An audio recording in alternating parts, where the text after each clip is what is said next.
Hello and welcome back. This is Konstantin Papageorge, the creator of Digital Method.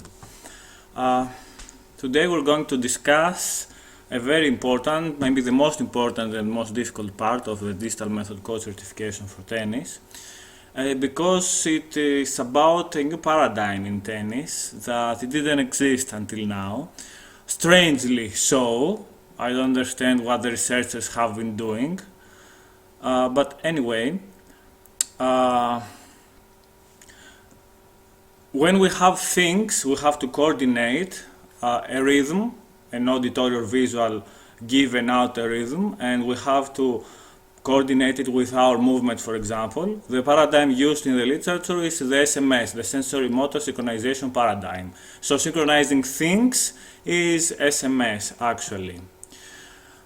The basic theoretical background is given by Rep in these two very thorough reviews, one in 2005 and one in 2013. The way I'm going to present it to you, this novel concept, this novel paradigm, in order to be as analytic as possible and for you to understand me in the best possible way, is that in the right in the left column, I will give you the theoretical background. Okay. In the left column, I will give you some implications. Now, from the theoretical background, the implications are indirect, and they are my interpretation. And maybe some experimental procedures should be designed so as to, check the hypothesis. The applications will be given in the second part, in the next video. They are even more indirect, and they are again my interpretation of the implications. So, of course, this is a paradigm, so many experiments could be based on what I will present here. But I will do my best and give you my own interpretations of the theoretical data. I have been speaking about synchronization and rhythm already in my, unfortunately, Greek book about tennis that I published in 2017. So it's Tennis, the Digital Method. And in page 307, I was saying that rhythm and coordination is the single most important factor, success factor in technical sports as in tennis. And this is a Greek word for tennis, or the tennis written in Greek, if you were wondering. So sensorimotor synchronization is much more relevant and important for tennis performance than reaction time. We hear very often coaches talking about reaction time. Reaction time is next to useless in tennis because if you study, for example, the protocols used in reaction times, that I have to do a simple task and react as fast as possible, or if I'm a sprinter, I hear something and I start moving on. In tennis, what we do if we want to play successfully tennis is to synchronize with the opponent and of course with the incoming ball.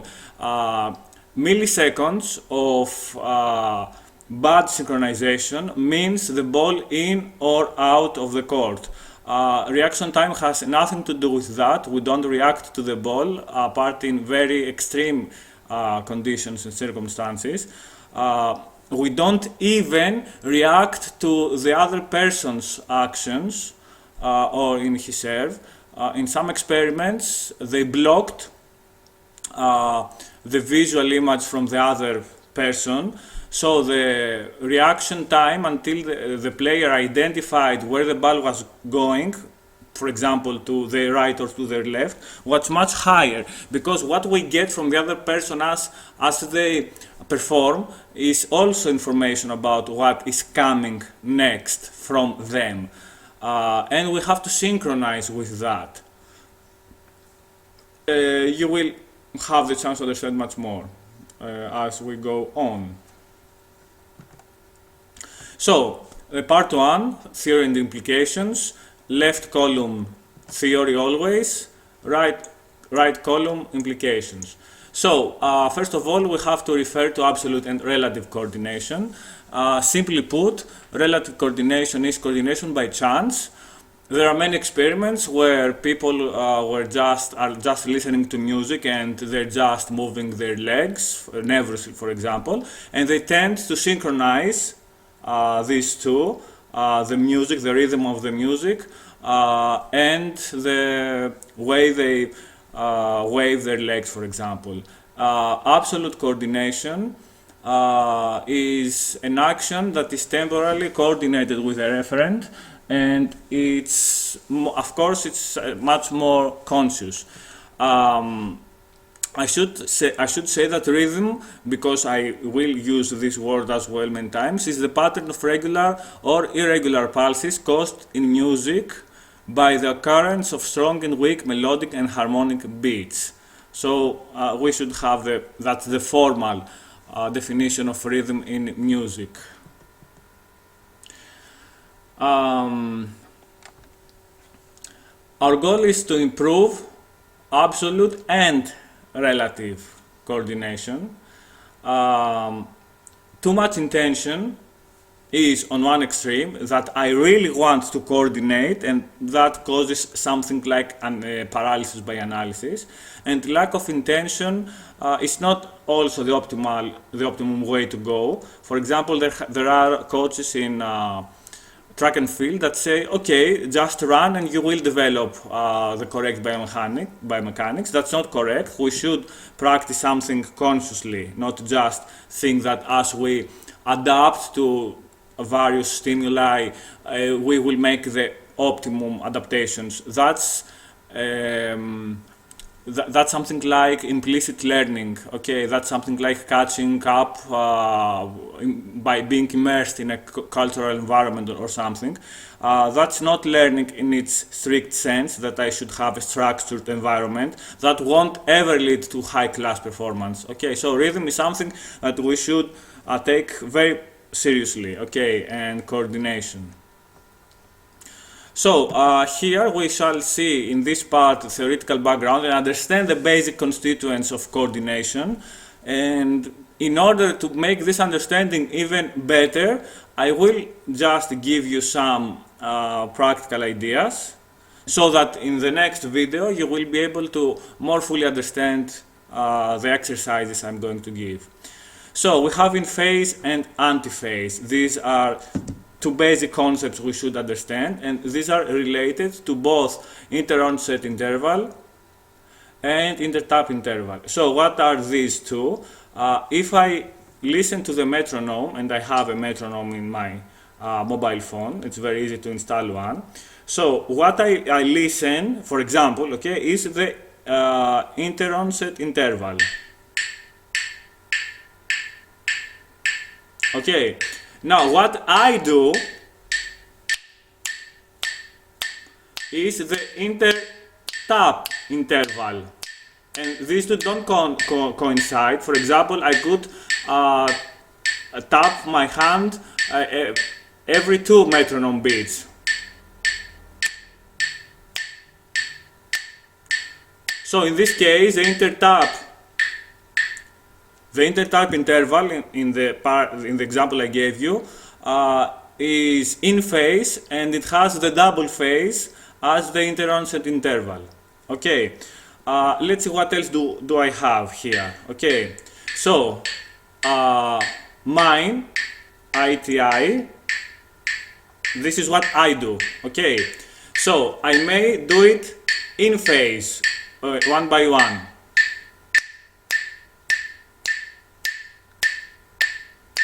I may do it antiphase, one by one.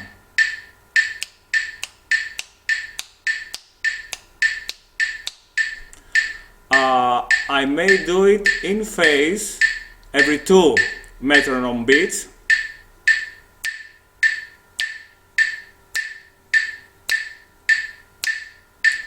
Okay, or I could do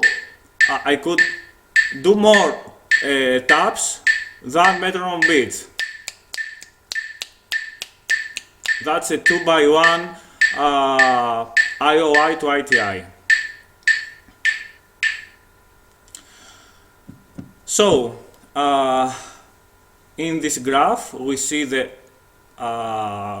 beats of the metronome, my taps, or the way I conceive the movements in tennis, for example, the contact points. Okay, and this is in phase. Antiphase is in the middle of of this interval, and I can also split it these two ways: the in phase and antiphase examples, cases. So I could tap every two taps, every 2 beats of the metronome, or I could tap 2 beats every time I listen to the metronome. We should practice skills in both phase and antiphase.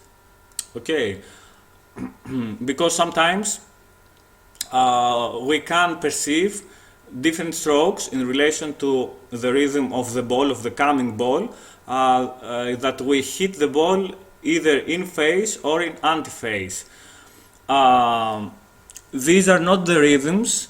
The rhythms can also be in phase and antiphase. Okay, this is the most simple way to divide a period that is in 2, 4, 6 multiplying by 2. Okay, if I wanted to multiply it by 3, it would be something like more complex. For example, if I put clicks per beat 3, it would be something like this.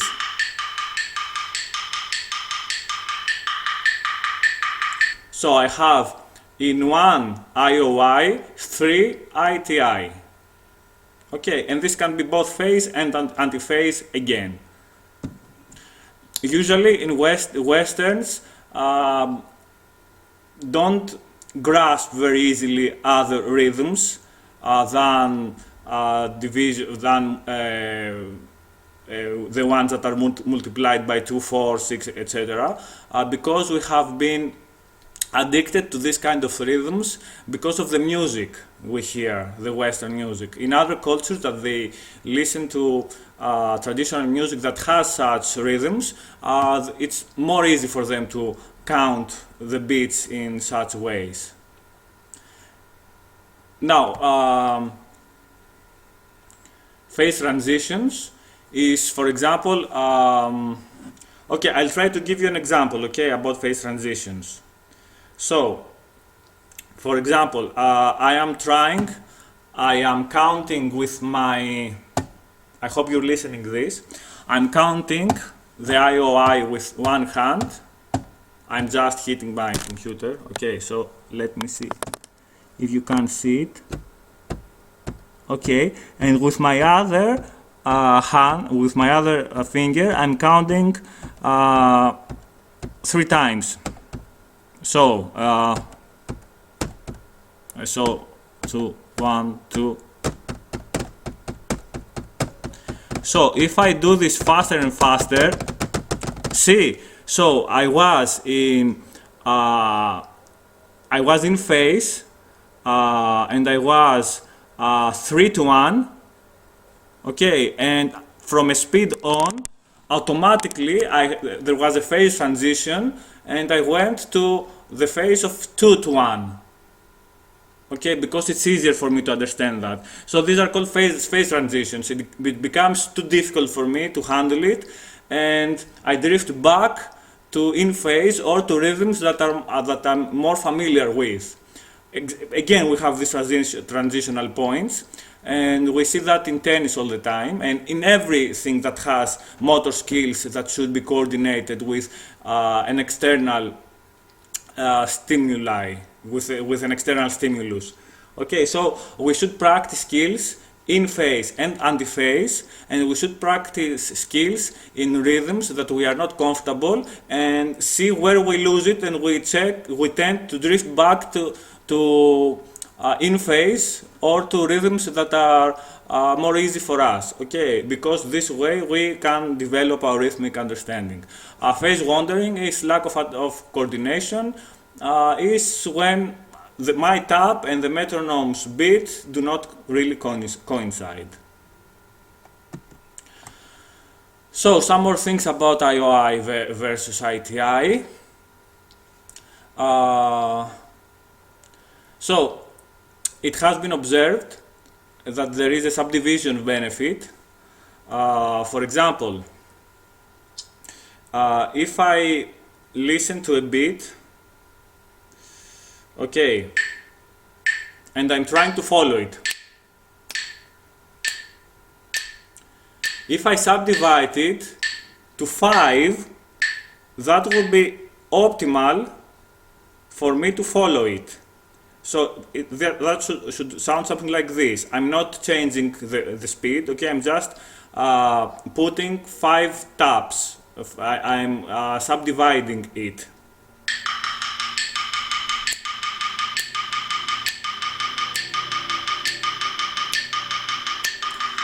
And that's the subdivision benefit, okay, because I have split the IOI into more subdivisions, okay.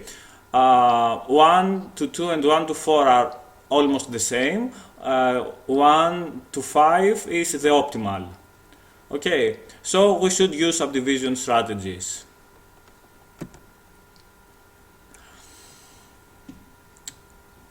Something that the literature in SMS is lacking, and something that is lacking in Western epistemology as well, and this is a really important deficit, is an approximation theory.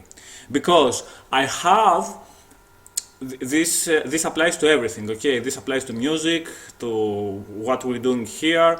This applies to what? This applies to whatever has a measuring method and a metric method. So I have a meter, I have constructed the meter beforehand, okay? But when I'm trying to measure things in reality, I see that it's impossible for my measurements to coincide with perfect units of the measure I use.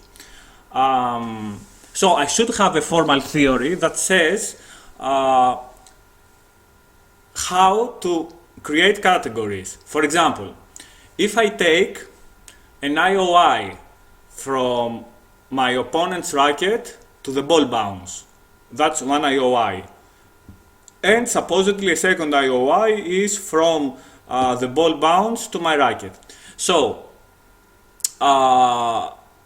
it's easy to understand that if I hit a ball that has traveled equal time from the opponent's racket to the ball bounce and from the ball bounce to my racket, that is 2 IOIs, 2 internsed intervals.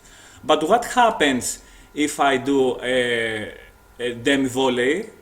What happens if I hit a smash? Is that half an IOI? Is that a whole IOI? Is that 1.5 IOI?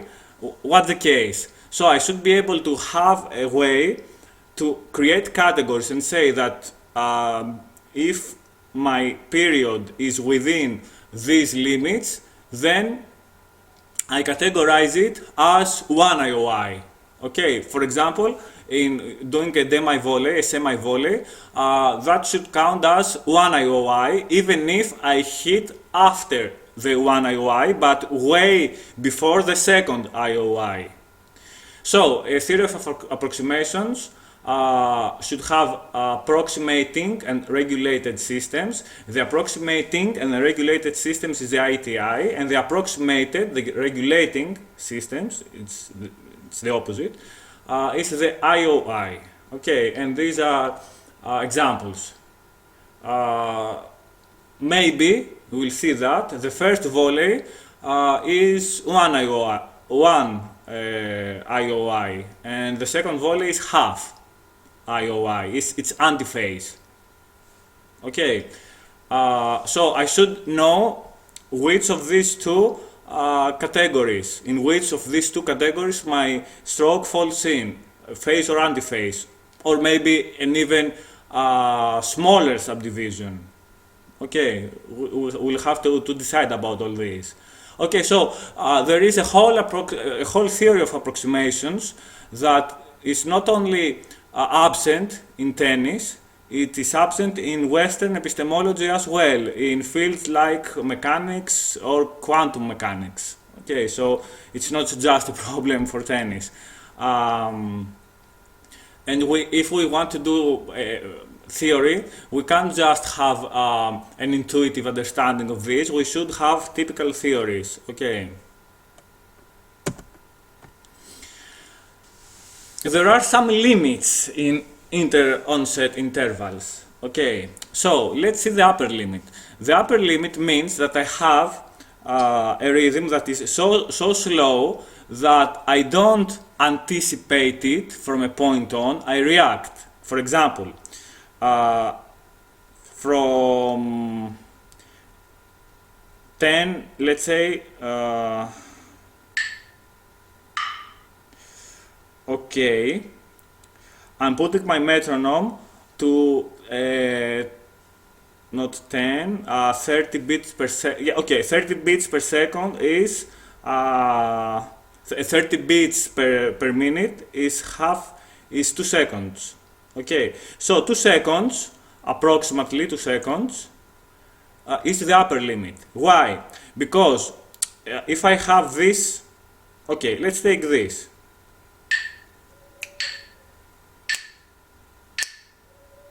It's really easy to anticipate it. Okay, so I'm not reacting after I hear it. Now, I'm not reacting. I'm anticipating. I'm anticipating it.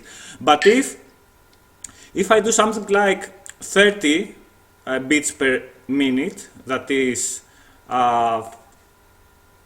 30 beats per minute is 2000 milliseconds. So this, I cannot anticipate it very correctly, very precisely. So, okay, now, I cannot, it's too big a period, I cannot anticipate it. Okay, so I lag behind because I tend to react and not to anticipate it. Okay. Maybe if I subdivide it, it would be better. So if I do a subdivision, for example, 5 to 5, that would be easier. Okay? Yes. Okay. So a subdivision strategy could work here better. So this is a problem in tennis. For example, if I have a big lob, okay, so in the upper limit, I tend to use my coordination because I don't predict, I just react, okay. And there is a lower limit. So 200 milliseconds is a lower limit for tapping with one finger, okay. For tennis, it's much more because I have to move my whole hand or for volley. But let's take this, 200 milliseconds. 200 milliseconds is the lower limit for one finger, and that's the biomechanical limit because I cannot move my finger quicker. Let's see that. So that's about 300. Okay, I'm about here.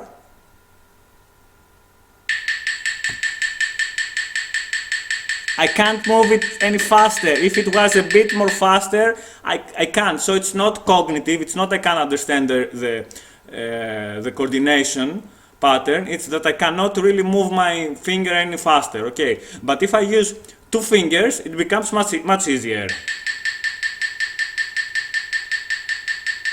Here it's no problem, but there is a perceptual limit at about 100 milliseconds. So if I put that to a bit something like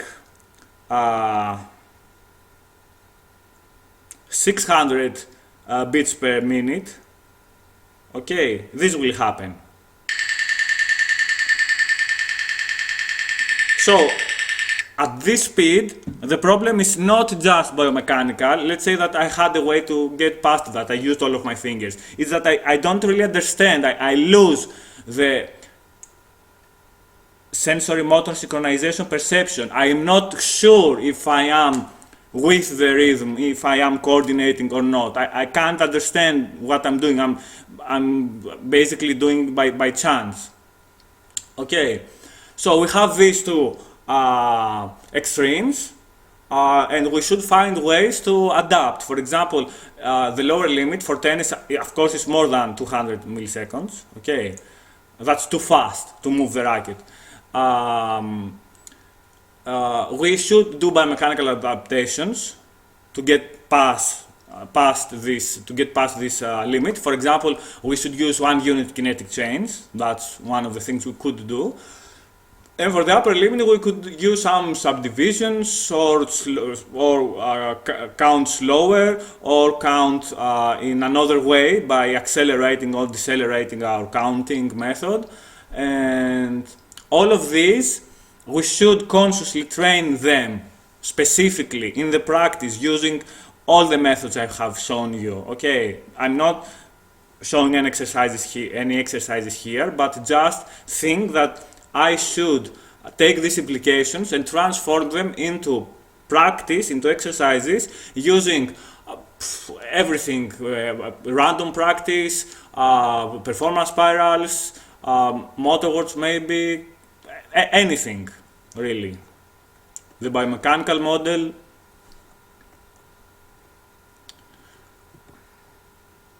So there are different types of stimuli that I can coordinate with. Auditory stimulus helps us in a better way to coordinate than visual. So it's easier to coordinate in my metronome example. Okay, no. With hearing than with looking at a light flashing it's easier. When it comes to visual coordination, and we should observe opponents, moving visual is better than flashes. So for example, it's better if I have something moving. It helps me coordinate better if I see something move.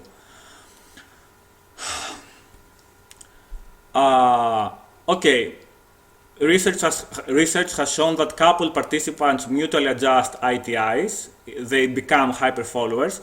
So for example, if I have random people in a waiting room and they're just tapping, all of them are tapping their legs because they're bored, from a point on, we will observe that it's not by chance their coordination, but there is what we have seen in the beginning as relative coordination. You remember relative coordination? This is what happens. Okay. So it's very important to coordinate. Okay, it happens. We have an inbuilt system for coordination, or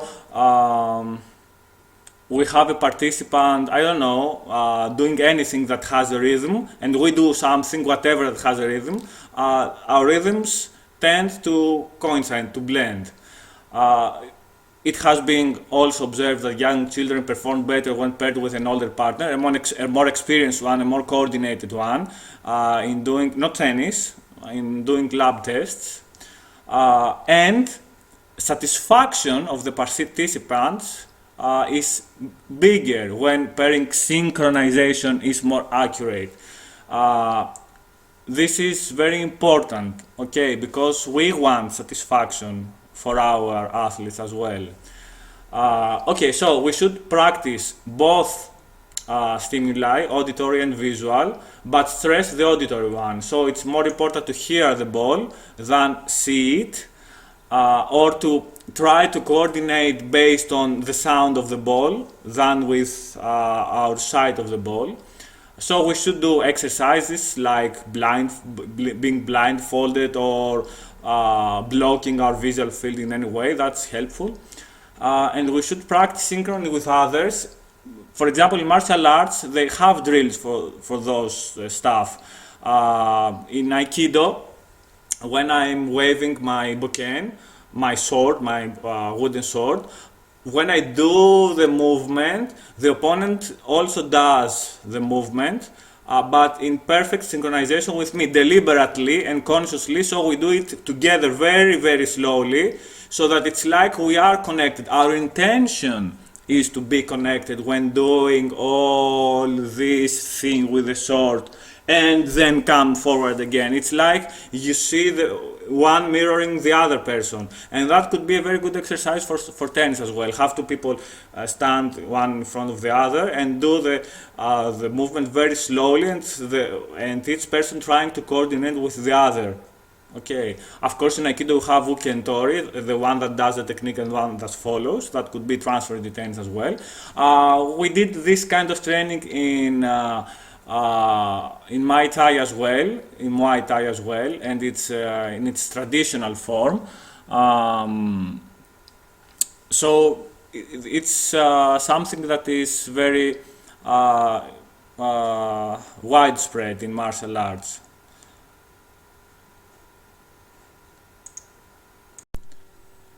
It's called Mai Boran, one of the traditional one of the traditions in Thailand in martial arts that have to do with Muay Thai. So, negative mean asynchrony means that if I tap listening to a metronome, then one would expect that my asynchronies would be equally spread before and after the stimulus. But it seems that we tend to precede signals in SMS, so we tend to act too soon. This is another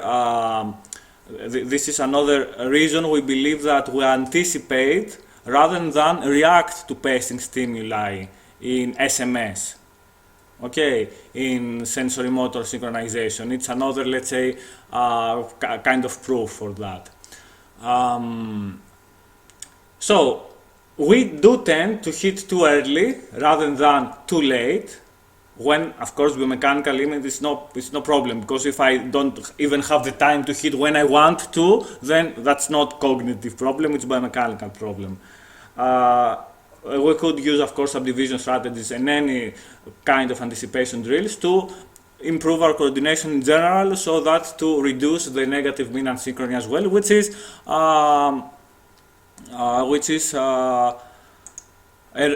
an error by itself anyway, and we want to decrease errors. So we have two kinds of errors. The first one is from the central timekeeper, which is perceptual and behavioral. And these types of cognitive factors are more important. There are sources of they are more error prone than the peripheral, the motor ones. So it has a lot to do with the feeling. So yes, we could have some limits posed by our motor system because we haven't trained for years, or because for whatever else reason. But it's more important to be synchronized. For example, be in the zone of optimum performance. Okay, so it's something that we can improve very much just by addressing its psychological side. I have proposed the attacking attractor model in one of my papers. This means that we should consciously automize, not just let things automize by chance, if we want to decrease the central timekeeper errors. And of course, find and test cognitive strategies. There are many strategies for any sensory-motor synchronization task. So test strategies. Okay, for example, strategies I propose here. Is all this trainable? Of course it's trainable. It's very trainable. It's so trainable that let me note that these experiments have used as trained subjects musicians or professional musicians. So asynchronies are twice as large for novice, let's say, musicians than for professional or experienced musicians. So they have bigger ranges or bigger limits. Okay. A reliable sensorimotor synchronization performance is achieved from 3 or 4 years of age and on. And an almost adult level sensorimotor synchronization is achieved by 7 or 8 years of age. If you remember, by 6 years of age, one should be able to achieve adult level or mature level motor skills in any kind, meaning in manipulation or ballistics, okay, or any kind of motor skills. Here it says that 1 or 2 years later one should be proficient at SMS as well. SMS takes years to develop. And we could also train our saccadic movements, that is our eyes. That's very important for our understanding of the rhythm, because they tend to follow the same ways. For example, anticipation versus reaction to stimuli. So we should develop exercises for our eyes as well. So what do I say? I say that if, as I propose, SMS, sensorimotor synchronization, is the most important parameter in tennis performance, then I expect that by 7 or 8 years of age, players with perfect form in all strokes may be developed.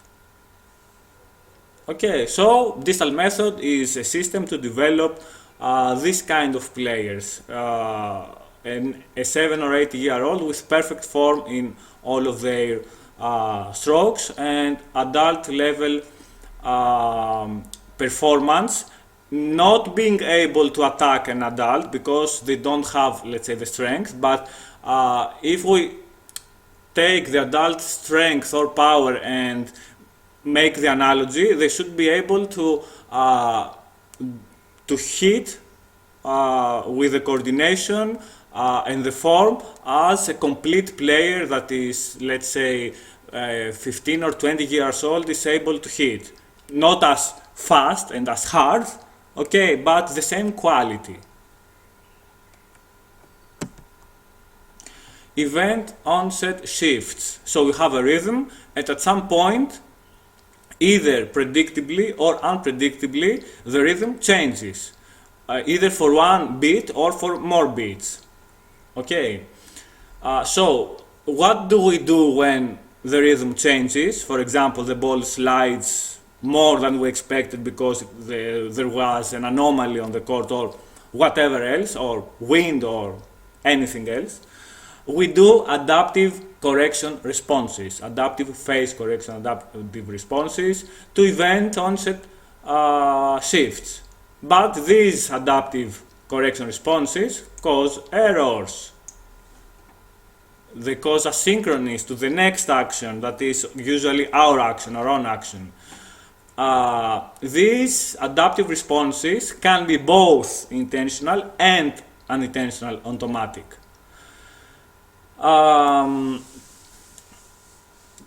And of course, there is also the anticipatory phase correction, that is event onset shifts. We know that they will happen. For example, in music, we know that as the musical piece ends, everybody will go slower, okay, they will decelerate.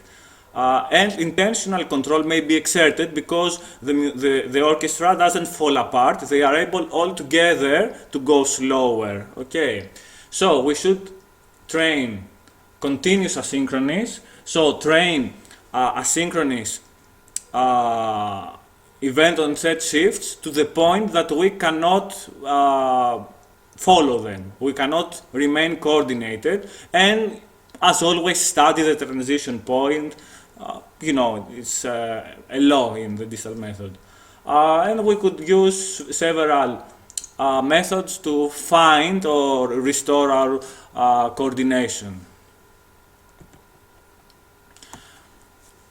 So we want intentionally to tune, for example, an autistic child, like the ones I have in some of the schools I've worked, won't necessarily want to follow the signals intentionally. They really, it's meaningless, such a task for them. So they maybe if you put them to do it, and if you, I'm basically referring to autistic children with a very big kind of mental retardedness as well. So if you find the way to convince it to do it, the child will just do it mechanically. No intention will ever be expressed for that child on its behalf to do such a task. Okay, so we have the intention, of course, to follow the beats. So if we have the intention and if we have the beats, when are we able to do it? We need about 3 signals. Okay, so such signals could be the contact point of the other person's racket with the ball, the bounce, and our contact point. And that is, as you understand, that seems to be very on the verge of being on synchrony. This is why replying to a fast service heavily relied on our previous experience, because we have to sort of predict the coordination. It's not really it's not the best example of coordination, returning serves. Okay, we synchronize based on previous experience. We don't synchronize based on our experience in that specific moment. Imagery about its most probable rhythm, of the serve's most probable rhythm, might be helpful in such a case. Of course, after the 3 signals, we can be coordinated and keep on playing, keep participating in the rally. Something very interesting is, do we control SensoriMotor synchronization, or does it control us?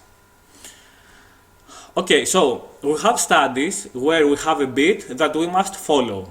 Okay, that's easy to understand. Like I put my metronome, okay, and it beats, and I have to follow it. At some point, in some research protocols, the beat of the metronome stopped its automatic, stopped being produced automatically, and it followed our own feedback. So I thought I was following it, but actually my action initiated the beat. So it's like I made the click and I heard the click I was making. So the question is, after how many clicks do I understand that the beat is no longer automatic and I control it? The answer is after several beats.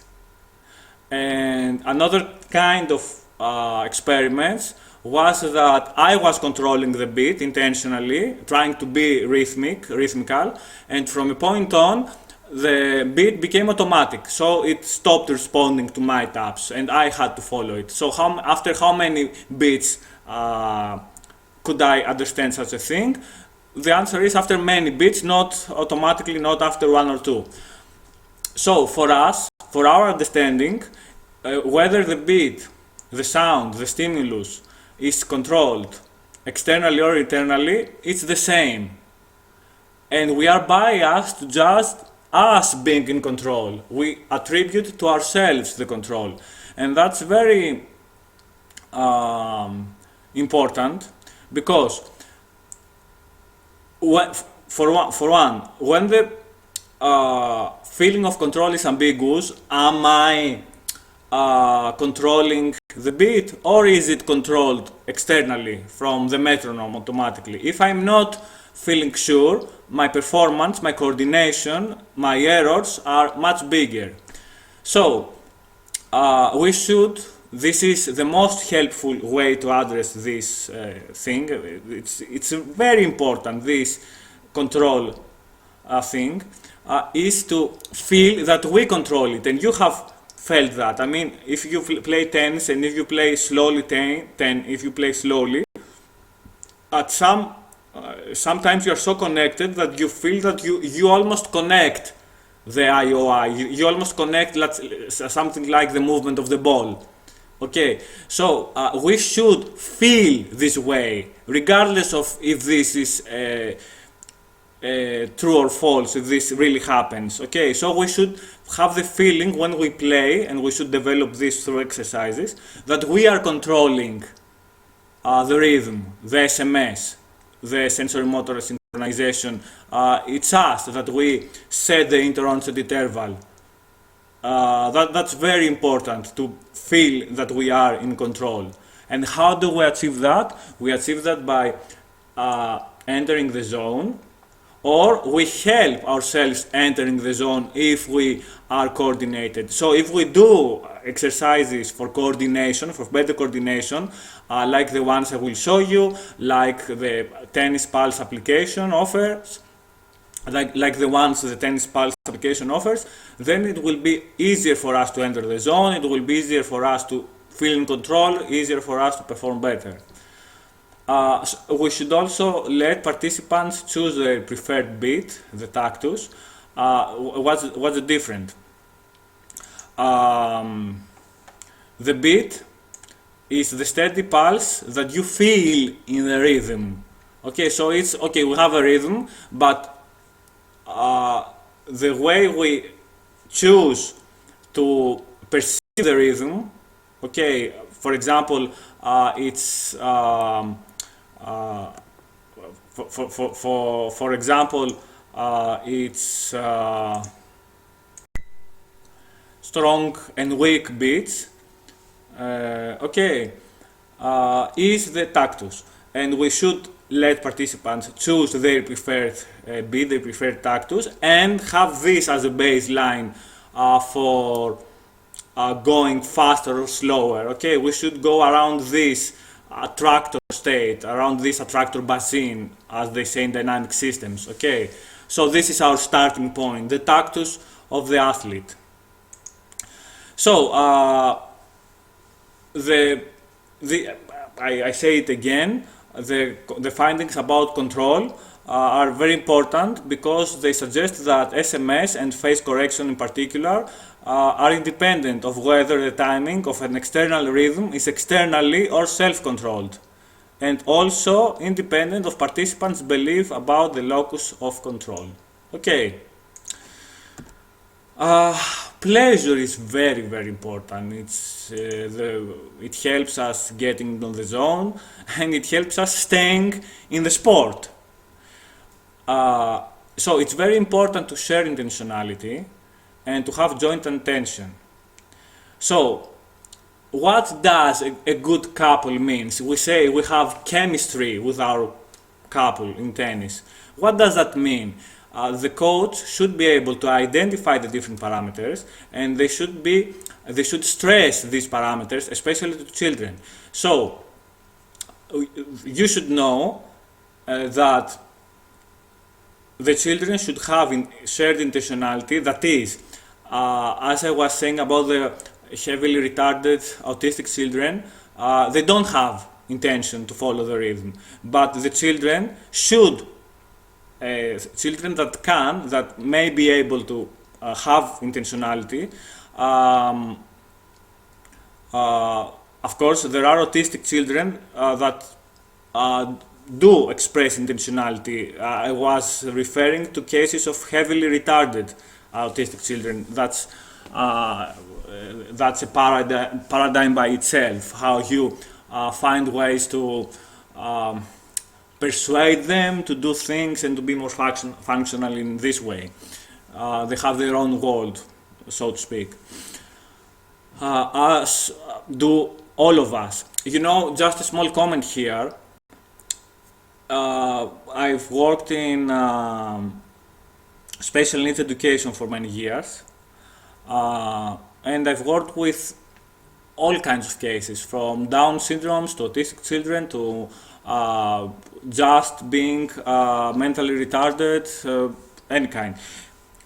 If you take any case of in special education, the best observation you can make, and it's life-changing, is that they are exactly the same as we, but they have the characteristics that we also have, developed to the extreme or underdeveloped, but it's the same characteristics. If we notice them, we behave the exact same ways, and at some points in our lives we really behave as if we were heavily retarded autistic people, or maybe at those specific points we are. Who knows? So just perceive this kind of conditions as shared conditions, okay, that we all have to face, and that they represent extremes of extremely developed states or extremely undeveloped, okay, but we all have, they are universal states. So when it comes to intentionality, children, of course, may not have the intention to be in concert or coordinated with the ball, and we should tell them, we should say to them, instruct them, or show them, for example, through a theater pedagogy technique, that, you know what, you should intentionally want to coordinate with the event of the bouncing ball. Okay, and the attention of the two participants should focus on this event, on this shared event. If I'm playing with you, the ball bounce is a shared event, our ball bounce, okay?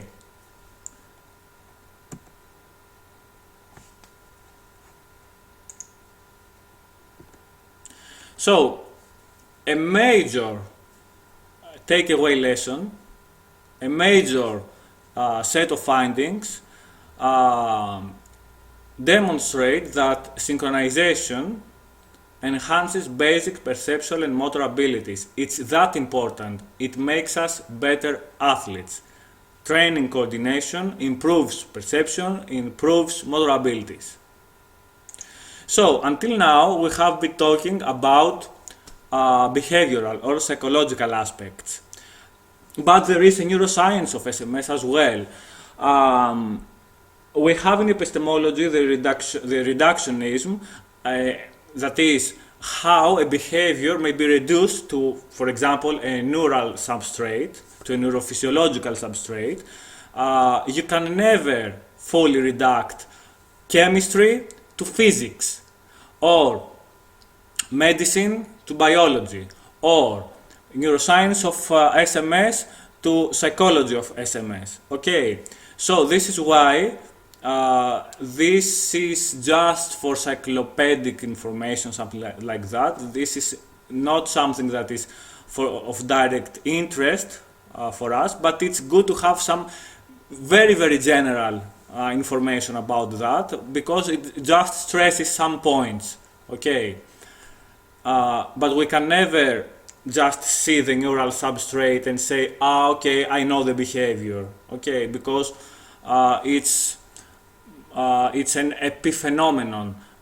It's something that is more than its parts, so to speak. So, the literature has identified that the basic participants in the SMS is the cerebellum and the motor cortex, areas around the motor cortex. So the cerebellum back here and motor cortex. Other subcortical motor areas like basal ganglia and many other task-dependent areas have been identified. Something important here is that it's not the same substrates for all coordinating behaviors. For example, if I use one rhythm that I split the action, the IOI, into two in seconds, fourths, sixths, and so on, quarters, sixths, and so on. I use some substrates, and if I have another rhythm that it's more complex for my understanding, I use other substrates. Okay. A strong auditory motor coupling in the neurophysiological level has been established. Maybe this is why it's so important to have auditory stimuli. Research in covert and overt SMS shows that for the brain, whether you imagine something or you actually experience something, it's the same thing. Or to say it differently, as we say it in neuro-linguistic programming, our brain cannot differentiate between fiction and reality. Okay, between imagination and reality. Predictive and reactive SMS, we've seen when each of these happens, use different neurophysiological substrates. When you coordinate, there is a synchronization in the two hemispheres, between the two hemispheres, and as you know, there have been measured some brain waves, alpha, beta, theta, and so on and so forth. When two subjects synchronize with each other, their brain waves synchronize with each other. So, some implications, the importance of sound. Maybe some technologies like the hemisync technology is good for synchronization if you hear hemisync sequences. Maybe. Okay. There are implications for telepathy, not telekinesis. For example, I produce brain waves and the other person creates brain waves, and we synchronize them. So we connect at a level that we cannot consciously perceive. Maybe we can if we are yogis or trained in some form of spiritual tradition, but normal people don't. But that doesn't mean that it doesn't affect us, as many things affect us when it comes to coordination, which we don't realize.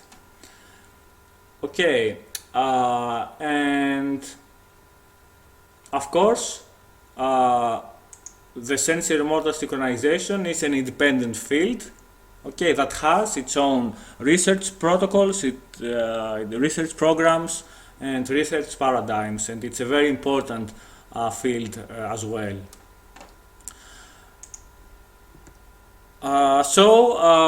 Again, in the next part we will see exercises. Tennis Pulse app is an application we have developed for an even better coordination for some specific exercises that can help you develop this, and some exercises you can of course use on court. So I know this all have been a bit complicated. Remember, it's a whole paradigm being introduced right now on behalf of me.